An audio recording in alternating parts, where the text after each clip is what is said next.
मैं मीडिया से कहना चाहता हूं, हिंदुस्तान में 80% से 85% हिंदू आबादी है। आपके हिसाब से 14% 15% मुस्लिम की आबादी है। मैं प्रधानमंत्री से ये हाथ जोड़कर आवेदन करता हूं कि हिंदुस्तान के जितने भी हिंदू भाई हैं उनको आप 30 रुपया 35 रुपया पेट्रोल दीजिए, मुसलमान को 200 रुपया पेट्रोल दीजिए। आप करके दिखाइए। हिंदुस्तान में सिर्फ हिंदुओं को चूतिया बनाने के लिए आप ये काम कर रहे हैं। हिंदुस्तान की 130 करोड़ की आबादी जो है वो पेट्रोल आज 106 रुपया खरीद रही है, 200 रुपया किलो सरसों तेल खरीद रही है, आटा का दाम बढ़ गया, बस का दाम बढ़ गया, ट्रेन का दाम बढ़ गया। अगर आप इतना हिंदूवादी बनते हैं, हर जगह में आप हिंदू के ध्रुवीकरण करके, हिंदू मुसलमान का ध्रुवीकरण करके आप इलेक्शन जीतना चाहते हैं, तो मैं कहना चाहता हूं कि हिंदुओं को आप 50 रुपया का कड़वा तेल दीजिए, 30 रुपए का पेट्रोल दीजिए, ट्रेन में उनका भाड़ा आधा कर दीजिए, तो मैं आपको मानूंगा कि आप हिंदुत्ववादी हैं। झूठा नाच, हिंदुओं को झूठा बनाना, मुसलमानों को चुतिया बनाना, कब तक आपका ये चलेगा? ये चीज पीछे जितने भी लोग आज हिंदुस्तान में जुड़े हुए हैं वो सब दहशतगर्द हैं। कहीं ना कहीं वो दहशत फैला रहे हैं। आज उदयपुर में जिसने मर्डर किया वो बीजेपी कटारिया का समर्थक निकला, बीजेपी का मेंबर लिया हुआ समर्थन निकला। तो आप जमीनें कब्जा कर रही हैं। लेकिन ये डरपोक प्रधानमंत्री जो 56 इंच का सीना कहता था, अगर इसका सीना सही में नाप लो ना तो 36 इंच भी नहीं निकलेगा। ये देश के लोगों को धोखा देने के लिए और अपने अडानी और अंबानी को ज़्यादा से ज़्यादा बढ़ावा देने के लिए, देश के लोगों को गुलाम बनाने के लिए, अंबानी अडानी को अमीरपति खरबोपति बनाने के लिए ये हिंदुस्तान में राजनीति कर रहा है। वहाँ के अटैक में सैकड़ों शहीद हुए हैं हमारे फौजी। उनके लाशों पर राजनीति किसने किया? नरेंद्र मोदी सरकार ने किया। और आज जब अग्निपथ का योजना लाया गया तो उसमें 4 साल की नौकरी दी जा रही है। मैं तो सरकार से मांग करूंगा कि 4 साल के लिए आप मंत्री पद दें और कोई भी मंत्री 4 साल ओवर हो जाए वो रिजाइन देकर वापस अपने घर में बैठ जाए, दोबारा चुनाव लड़ने के लिए हमारे बीच में नहीं आए, तो मैं मानूंगा इनका बात को। जितनी स्कीम है सब गरीबों के लिए, जितना कानून है सब गरीबों के लिए, लेकिन इनके बड़े बड़े अडानी और अंबानी के पोर्ट पर लाखों करोड़ों का हीरोइन ड्रग्स पकड़ा जाता है, उनके ऊपर में कोई कार्रवाई नहीं हो जाती। लेकिन विपक्ष का कोई नेता बोलेगा तो उसके घर में ईडी पहुंच जाएगी, सीबीआई पहुंच जाएगी। ये लोकतंत्र नहीं है, ये लोकतंत्र का हत्या किया जा रहा है लोकतंत्र के आड़ में। आज आज़ादी के बाद से आज तक 75 सालों में कभी भी दूध खाद्य पदार्थों पे, आटा चावल गेहूं पर कभी भी टैक्स नहीं लगा। जीएसटी फ्री रहा, टैक्स फ्री रहा। लेकिन नरेंद्र मोदी सिर्फ अपने दोनों दोस्तों को, अडानी और अंबानी को फायदा पहुंचाने के लिए टैक्स इस पर लागू किए हैं।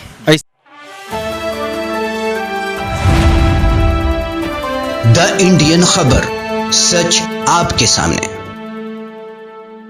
नमस्कार, आदाब, मैं रजा अंसारी और आप सभी का स्वागत है द इंडियन खबर पर। राहुल गांधी की तरफ से लगातार जो है भारतीय जनता पार्टी के खिलाफ, प्रधानमंत्री नरेंद्र मोदी के खिलाफ हमले हो रहे थे जीएसटी को लेकर, जिसको राहुल गांधी ने गब्बर सिंह टैक्स कहा था। 5% की बढ़ोतरी हो गई, यानी दूध दही मक्खन मलाई, फिर उसके बाद चावल गेहूं, इन सभी चीज़ों पर 5% जीएसटी ज़्यादा हो गया। और जो होटल्स के रूम है, हॉस्पिटल के रूम्स है, जो पहले जीएसटी के फ्री हुआ करते थे, अब उस पर भी 5% प्रधानमंत्री नरेंद्र मोदी की अगुवाई वाली सरकार ने जीएसटी लगा दिया। देश के हालात सही नहीं है और जिस तरह से इकोनॉमिक का क्राइसिस नजर आ रहा है, उसको लेकर जो है राहुल गांधी की तरफ से लगातार कहा जा रहा है। यूथ कांग्रेस के प्रेसिडेंट है श्रीनिवासन, उनके तरफ से एक वीडियो शेयर किया गया जिसमें जो है फडणवीस जो है एकनाथ शिंदे को एक चिट्ठी लिख कर दे रहे हैं, जिसके बाद लोग उनको कह रहे हैं कि कठपुतली चीफ मिनिस्टर है और भारतीय जनता पार्टी के इशारों पर।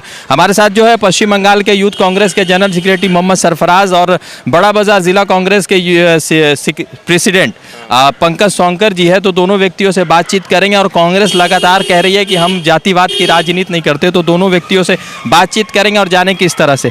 सरफराज भाई, सबसे पहले तो ये है कि 5% जीएसटी बढ़ा दिया गया, हॉस्पिटल रूम्स पे जीएसटी बढ़ा दिया गया, तो मोदी जी का ऐसा कौन सा नीति है जो आप लोग समझ नहीं पा रहे मगर देश के लोग समझ जा रहे हैं? मोदी जी के नीति को आज तक एक फ़ायदा बता दीजिए जो देश को पहुँचाओ। मोदी जी के जो नीति होता है वो अडानी और अंबानी के लिए किया जाता है।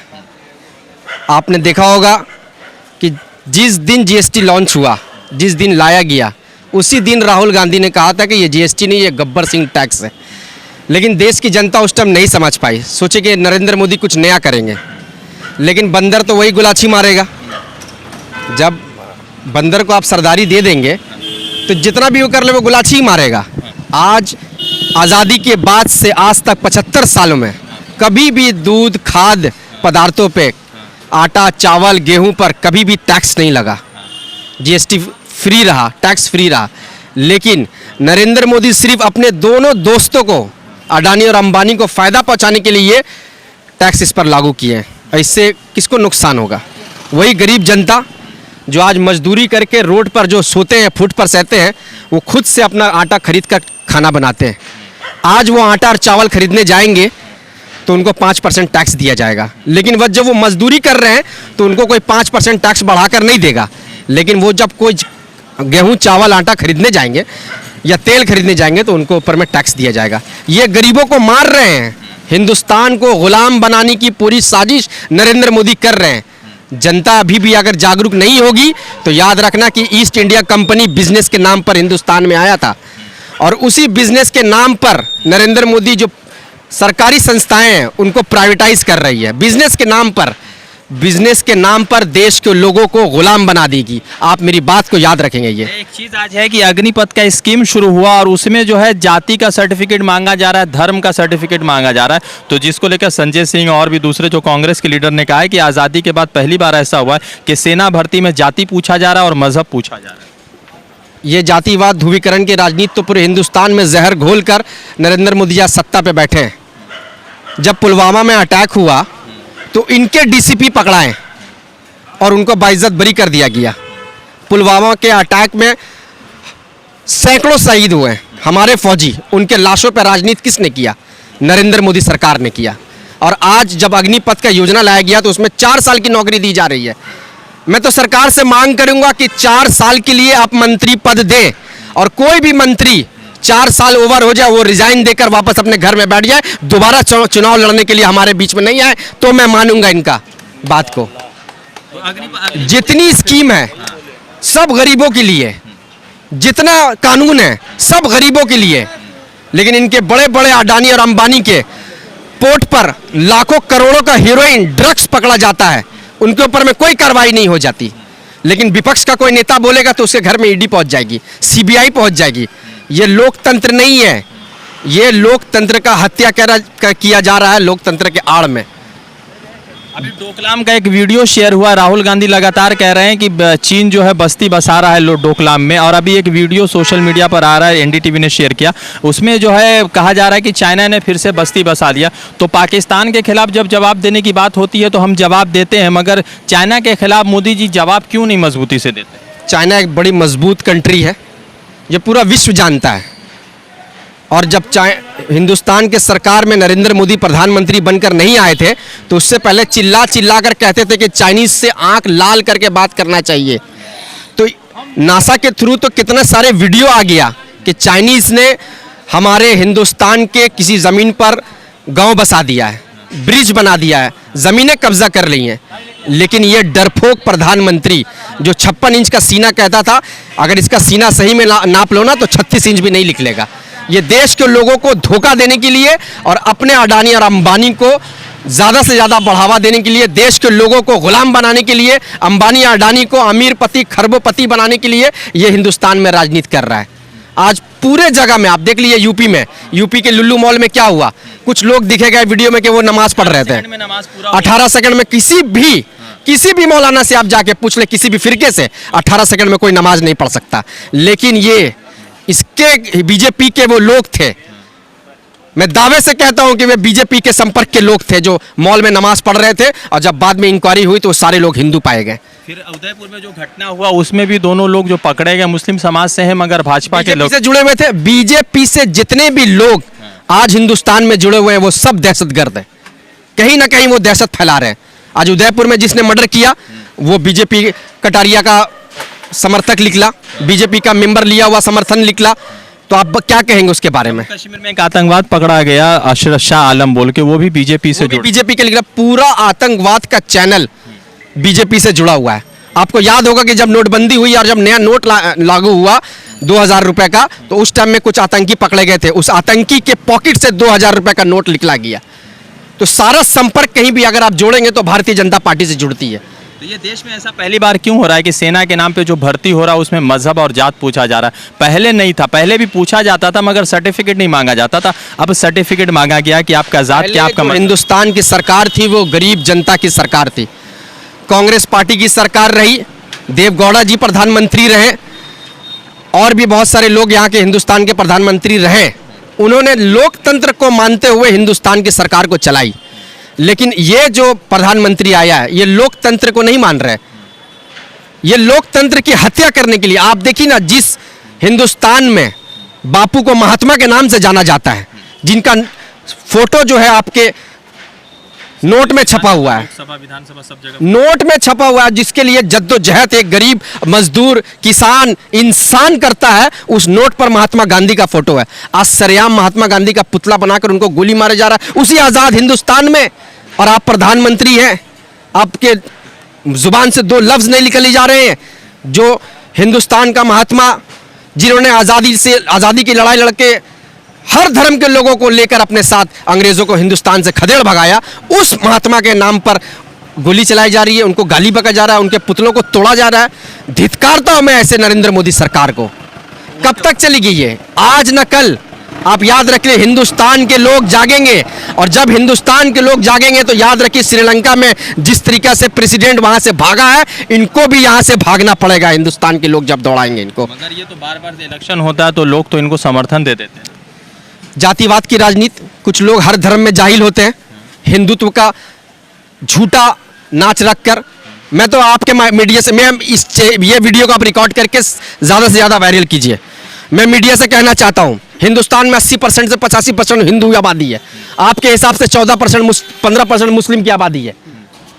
मैं प्रधानमंत्री से ये हाथ जोड़कर आवेदन करता हूँ कि हिंदुस्तान के जितने भी हिंदू भाई हैं, उनको आप 30 रुपया 35 रुपया पेट्रोल दीजिए, मुसलमान को 200 रुपया पेट्रोल दीजिए। आप करके दिखाइए।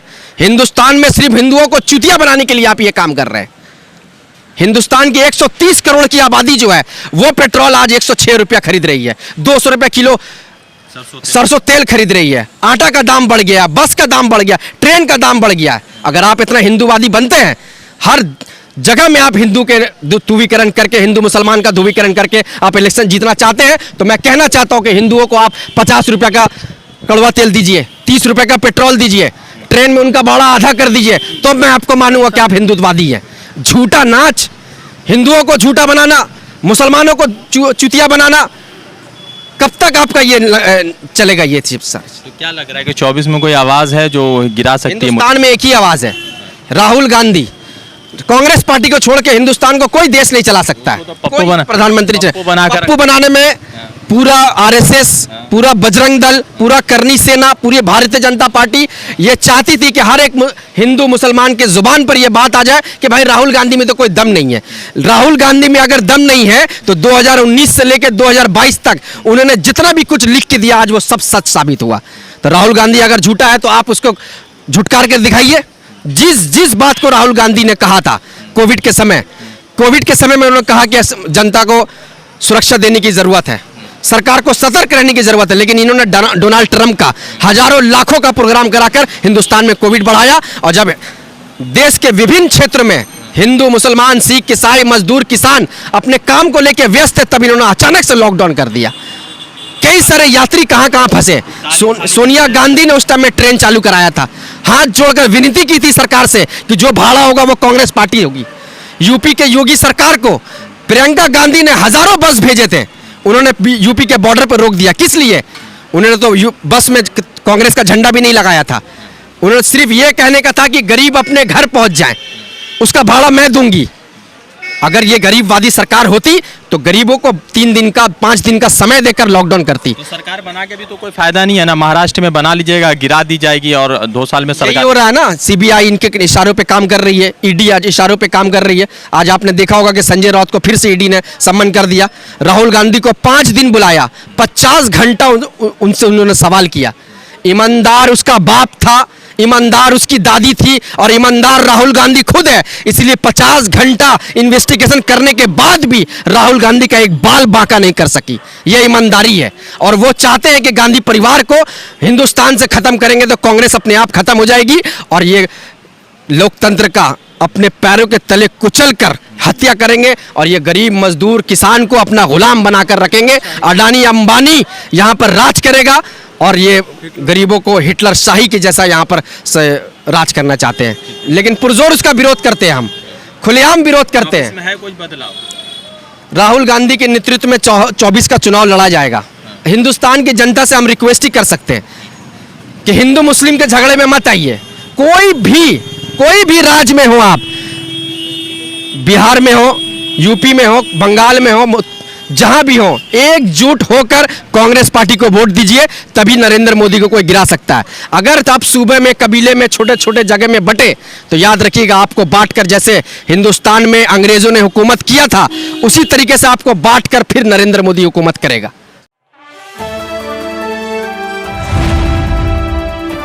द इंडियन खबर, सच आपके सामने।